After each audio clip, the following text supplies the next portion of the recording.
আমি পিয়াস গিলস। আমি আপনাদের দেখাবো আমার অঞ্চলের ভয়ঙ্কর জায়গাগুলো থেকে বন্য হাতি বলা হয় কিভাবে বেঁচে বেরিয়ে আসতে হয়। আমাকে এক সপ্তাহ একের পর এক চ্যালেঞ্জ মোকাবেলা করতে হবে, যেখানে বেঁচে থাকার সঠিক রাস্তা জানা না থাকলে কেউ একদিনও টিকে থাকতে পারবে না। এখন আমি আছি নরওয়েল মরুভূমিতে। জীবজন্তু দেখা যাচ্ছে, খাবারের সন্ধানে বন্য হাতির দেখা পেয়েছি, লোকালয়ের সন্ধান পেতে উঁচু গাছে চড়েছি, অদ্ভুত কিছু খাবারের সন্ধান পেয়েছি, মরা পাখির দেখা পেয়েছি। এই জায়গাটার নাম নরওয়েল বিল। স্থানীয়রা একে বিল বলে চিনলেও আমি একে বলবো বাংলাদেশের অজানা মরুভূমি। ওই দূরে লক্ষ্য করুন, কয়েকটা বিশাল আকৃতির প্রাণী। প্রথম দেখায় নিরীহ মনে হলেও এরা কিন্তু এই মরুভূমির সব থেকে ভয়ঙ্কর বাসিন্দা। আমি দূরে কিছু বন্য বিড়াল দেখতে পাচ্ছি। এগুলো বন্য হাতি বলা হয়। এই মরুভূমিতে বেঁচে থাকার জন্য সব থেকে গুরুত্বপূর্ণ জিনিস হলো খাবার। এটা একটা বত্তা শামুক। এই যে ভিতরে কিছুই নেই, এই জন্য এটা এখনো জীবিত আছে। এটা যেহেতু জীবিত তাই আমি এটাকে আর খাবো না। এটা মৃত হলে আমি অবশ্যই খাইতাম। মাঠের মাঝে ছাই দেখা মানেই এখানে একটা সময় আগুন জ্বলছিল, আর যেখানে আগুন ছিল সেখানে খুঁজলে পাওয়া যেতে পারে অমূল্য রত্ন।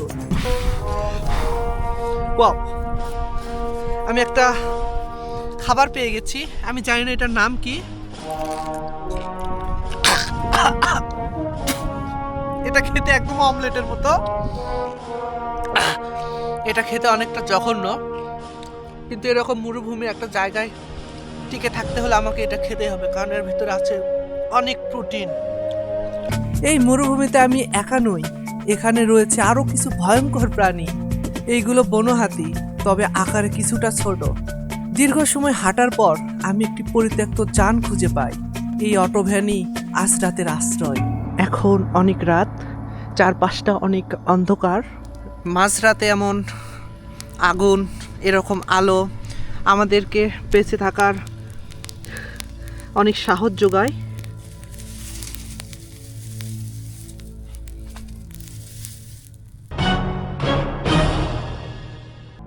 এখন আমি ঢুকে পড়েছি এক ভয়ঙ্কর এলাকায়। পরিত্যক্ত ঘর, জঙ্গলে ঢেকে যাওয়া পথ, আর জালে আটকে মরে যাওয়া পাখি।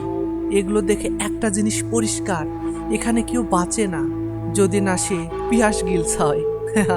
যেহেতু পাখি পাওয়া গেছে, তার মানে সামনে কোথাও খাবারের অস্তিত্ব আছে।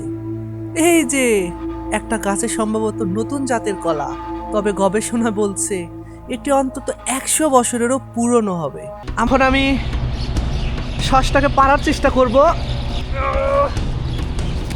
আমার একটা আস্থানার দরকার, সেখানে বসে আমি এই শসাটাকে খাওয়ার চেষ্টা করব। অপরিষ্কার একটা জায়গা খুঁজে পেয়েছি।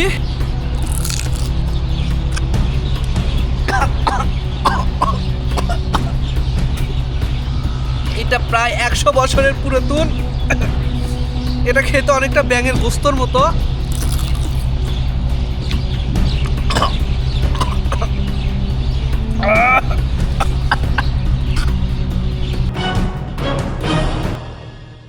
এই ঘরটিকে স্থানীয়রা বলে আয়না ঘর।